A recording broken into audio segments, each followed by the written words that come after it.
बच्चों, आज हम पढ़ेंगे कक्षा 9वीं के गणित विषय की प्रश्नावली 2.5 के प्रश्न चौथे का छठा सवाल। ठीक है, प्रश्नावली 2.5 के प्रश्न चौथे का छठा वाला सवाल। इसके पहले के सारे सवाल हम कर चुके हैं बच्चों।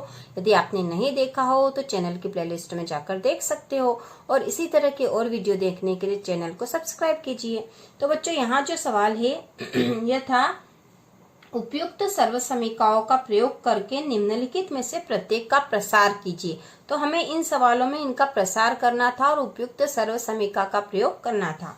तो यहाँ पर जो बहुपद दे रखा है उसमें 3 पद है बच्चों, 1/4 a ऋण 1/2 b धन 1 और इस पूरे का वर्ग।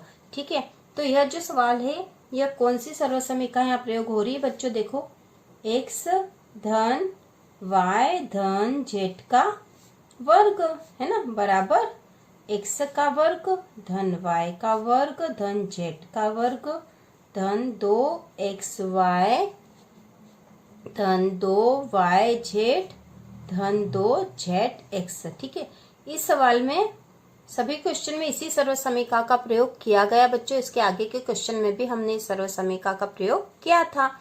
तो अब हम पहले देखेंगे कि x धन y धन z इस रूप में इस सर्वसमीका को हम कैसे लिख सकते हैं। तो सबसे पहले हमें इसको इस रूप में लिख लेना चाहिए। तो देखो बच्चों, हम लिखते हैं 1/4 a है ना, x के स्थान पर हमने लिख दिया 1/4 a।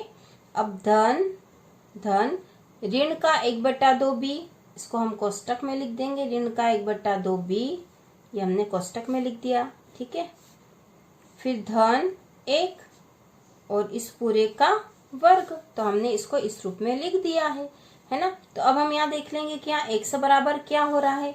x बराबर क्या हो जाएगा? 1/4 a। ठीक है, x बराबर हो गया 1/4 a।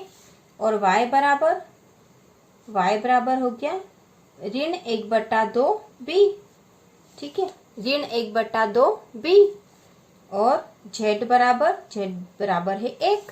ठीक है, अब हम इस मान को x y z के इस मान को इस सर्वसमीका का जो विस्तारित रूप था उसमें हम लिख देंगे, जिससे कि हम इसको हल कर सके। तो पहले हम इस विस्तारित रूप को यहाँ लिख ले ताकि हमको मान रखना आसान हो जाए। तो यहाँ हम लिख देंगे पहले बच्चों x का वर्ग धन y का वर्ग धन z का वर्ग धन 2xy धन 2yz धन 2zx।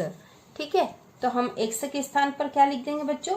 1/4 a है ना, x बराबर तो 1/4 a हो रहा है इसके मान से।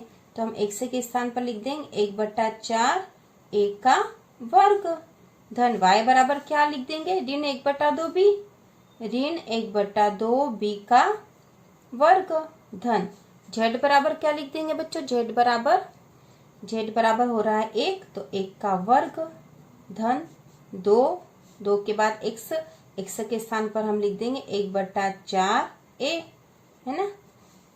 y के लिए हम लिख देंगे ऋण 1/2 b है ना। इनको कोष्टक में लिख देंगे ताकि हमको पहचानना आसान हो ना, इसलिए हम लिख रहे बच्चों। धन 2 y के स्थान पर क्या लिखेंगे? ऋण 1/2 b, ऋण 1/2 b। और z के स्थान पर क्या लिखेंगे बच्चों? 1 है ना, z के स्थान पर आएगा 1। और उसके बाद लिखेंगे धन 2 z के स्थान पर 1, ये लिख दिया हमने 1। और x के स्थान पर लिखेंगे 1/4 a है ना, 1/4 a है ना, ये लिखा है 1/4 a। तो अब हम इसको हल कर लेते हैं।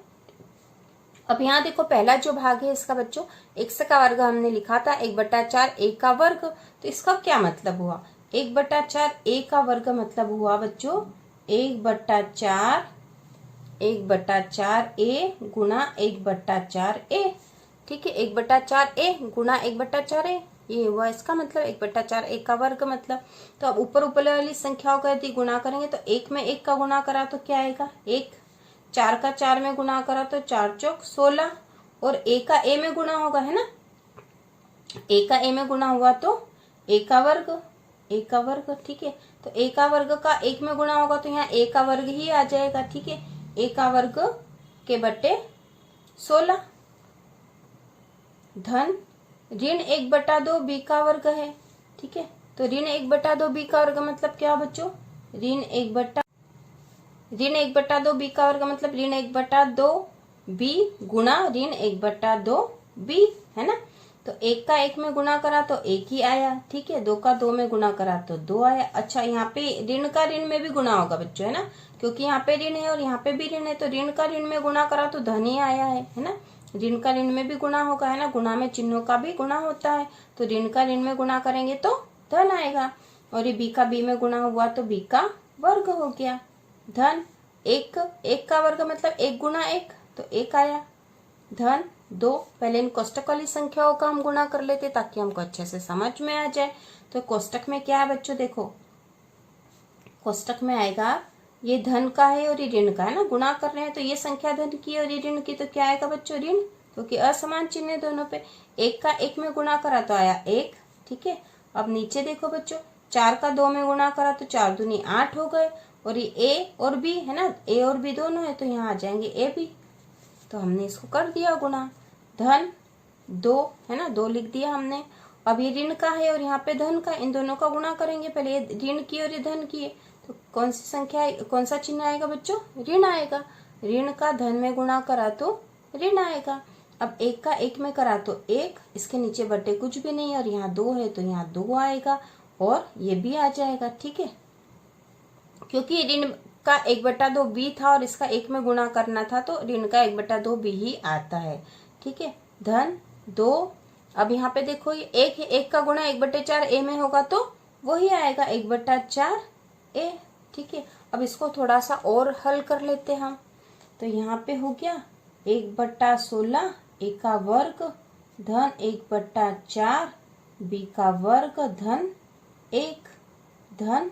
अब देखो बच्चों, इस 2 का गुणा करना हमें 2 का गुणा करना है ऋण 1/8 ए बी में।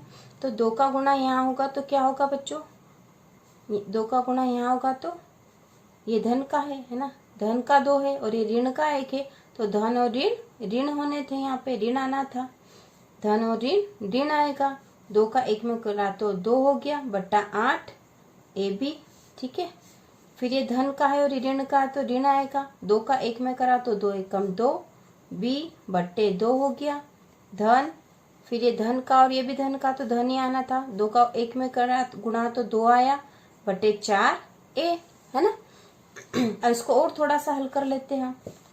तो यहाँ क्या कर सकते थे बच्चों हम, देखो आपको दिख ही रहा होगा, 2 का ये ऊपर 2 है उसके बट्टे में 8 है तो ये कट सकती थी, है ना, कट सकती थी, 2 एकम 2 2 चौक 8 हो जाएंगे, है ना। क्या ये भी कट सकता था, हाँ, ये 2 से 2 कट गए, है ना, और ये 2 एकम 2 और 2 दूनी 4 हो गए, ठीक है। इनको हमने जो कट सकते थे, ऊपर नीचे वाली संख्या को हम काट सकते थे इसलिए हमने काट दिया है। अब इसको हम यहाँ लिखेंगे 1/16 a का वर्ग धन 1/4 b का वर्ग धन 1। अब यहाँ क्या बचा बच्चों, ऋण का बच्चा, है ना, ऋण का 1/4 ए बी, है ना, 1/4 ए बी। और यहाँ क्या बचा बच्चों, ये ऋण का है ना, ऋण का b, ठीक है, ऋण का b बचा, ये तो कट गए। फिर धन यहाँ क्या बचा बच्चों, 1/2 a, ठीक है, 1/2 a बचा है तो हमने लिख दिया है। इस तरह से पूरा सवाल हो चुका बच्चों, और यही इसका विस्तारित रूप है जो हमने पूरा कर लिया, ठीक है। तो इस तरह से हमने पूरा सवाल कर लिया है।